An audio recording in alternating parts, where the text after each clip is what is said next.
Well, hello again to another episode of Poznansky's Beer Reviews.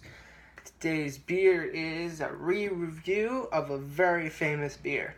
This is Bud Light. That's it, Bud Light. Brewed by Anheuser-Busch. This is the light beer to Budweiser. I believe this is the most famous beer in America, or at least maybe the world. I think my hair is getting too long. What do you guys think? Should I cut it or not cut it? I'm leaving it up to my subscribers. Should I cut my hair or should I leave it? Anyway, I thought this was pretty funny. But Beer Advocate gives it a score of 48. The Bros give it a 43. That's not the funny part. This is the funny part. Rate Beer doesn't give it an overall score, but in the style it gets a 1. So the style is an American adjunct lager, and so for an American adjunct lager it gets a 1, or a pale lager it gets a 1. Commercial description on this one is introduced nationally in 1982. Bud Light is brewed with a malt and hop ratio different from Budweiser for distinctly crisp taste with a fewer calories, which is 123. It says on Rate Beer. Although I think I watched another beer review before this one about Bud Light, saying it was a little less. We'll see about that. 4.2% alcohol by volume. I believe this beer is brewed in Missouri.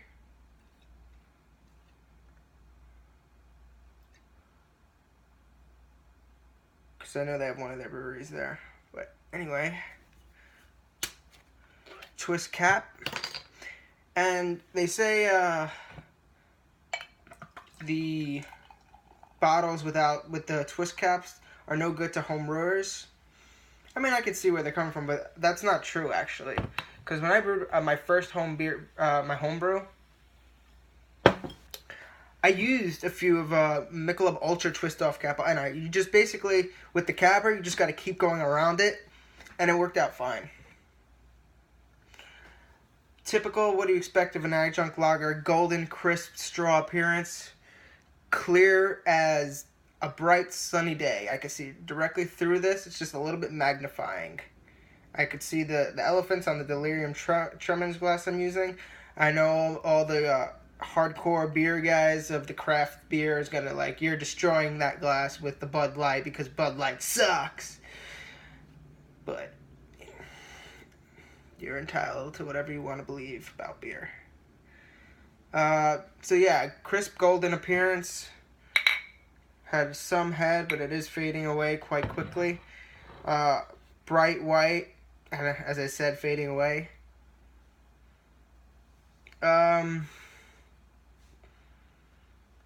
Very bright breadiness, vegetable flavor, cooked corn flavored. Very rice, kind of.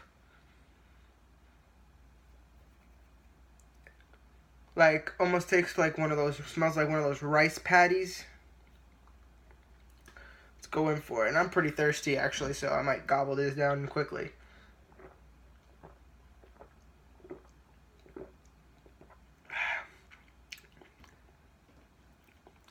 Breadiness. Sweet malt on the front. Corn malt. No. Maybe a little bit of corn. A little bit of corn. A lot of rice. No head left. No hop presence.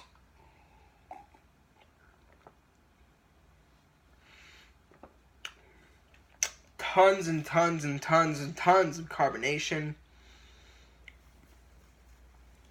It's what you'd expect. Is it a 1 overall in style? No. I used to think that. When I started my beer reviews 3 years ago, I think it was 3 or 4 years ago, I used to think these kind of beers were terrible beers and no one should drink them and they're a disgrace to the beer world. I mean, I used to think Justin Bieber sucked and the only good guitarists were heavy metal guitarists. It's all opinions. Those are all opinions.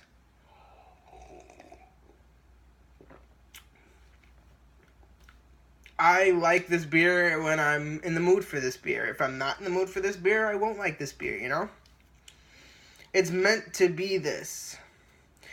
The only thing I think, it's basically marketing why a lot of people like this. You know, when they advertise this shit almost everywhere. Football games, baseball games, soccer games, basketball games, concerts, everywhere, bars, you know. Like, there's a bar down in my neighborhood. I mean, I'm not sure if it's Bud Light, but I know it's Coors Light. It's like dollar Coors Light bottle. I think Monday dollar Coors Lights. You could literally get 10 Coors Lights for $10. I mean, that's outrageously great for that price. But if you go to more places in the city, it'll be like $8, $10 for one. So, I mean, it's all advertising.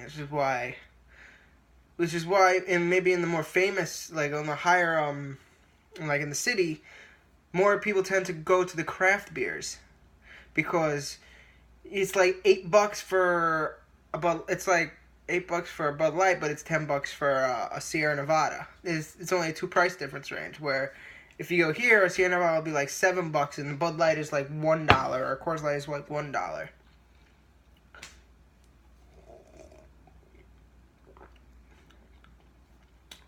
So sweet malt, breadiness, biscuity, you know, crisp. It has a crisp start, a easy middle, and a crisp finish. All right, it's what it's meant to be. Drinking to be really fast. You're meant to chug these things really fast because it's supposed to quench your thirst. That's what it's for. I don't know anyone who really likes the taste of this warm. I like the taste of some of craft beers though. Like if you give me a Saranac Legacy IPA. Fresh, though. Because I bought a 6-pack about a month ago at Key Food. And I got it home and I saw the date. And they really need to start putting their fucking dates on the bottles. They put these weird coding that you have to look up on their website to put your fucking dates on the bottles. Especially for an IPA. And I found out it was like 6 months old, 7 months old. And like I tasted it. It didn't taste bad. But there was like no hop. There was hop bitterness, but there was none of that hop flavor that you get. It tasted like malty up front and then a bitterness back end. And then I'm like, I literally poured all those down the drain because I didn't like them. It didn't taste bad. It just didn't taste like the Saranac Legacy IPA. You got to get those fresh. Tap best.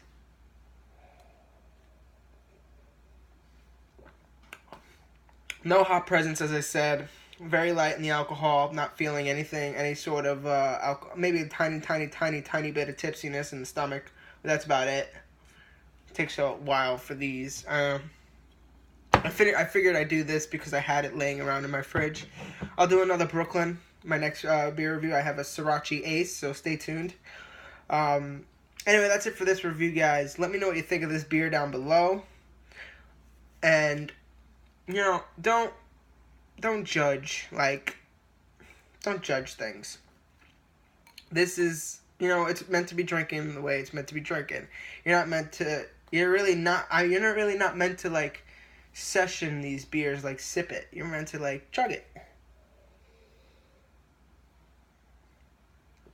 Because then it gets warm, and then the off flavors come out, and you don't really want that. Anyway, that's it for this review, as I said. Leave a comment down below. Subscribe to my channel down below. Let me know what you think. Request, comment, subscribe. All that good stuff that can help me out. We'll see you next time on Poznansky's Beer Reviews. Goodbye.